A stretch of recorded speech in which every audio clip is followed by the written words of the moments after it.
Here's a quick tip about my pole perch.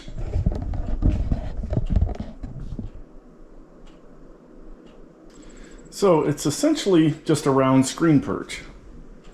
The bird is tethered to the top by a short tether, comes about to the edge of the top, and then the jesses, of course, would give it some length over the side. And it works just like a screen perch, where if the bird baits, they hit the side and then they just climb back up to the top. So the top is, on this one, just a hair over 8 inches across.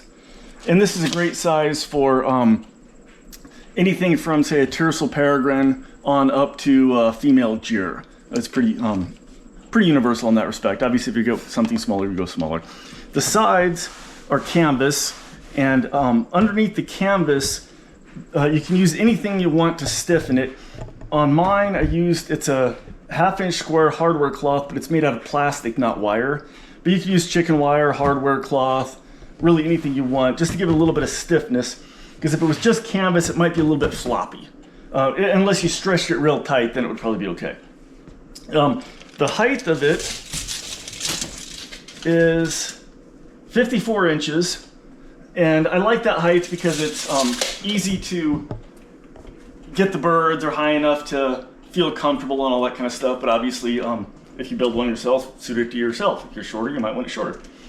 And this part here, the screen part, it's, well, 39 inches, 38, 39 inches for this. But it really doesn't have to be this long. It could be about to here, just as long as the bird doesn't hit this part when they're baiting. You know, this one's long enough, they're never going to get down there. So really, even 24 inches would probably be plenty for the screen part. And then you just need a base of some sort to hold it down. And this is a pretty light perch.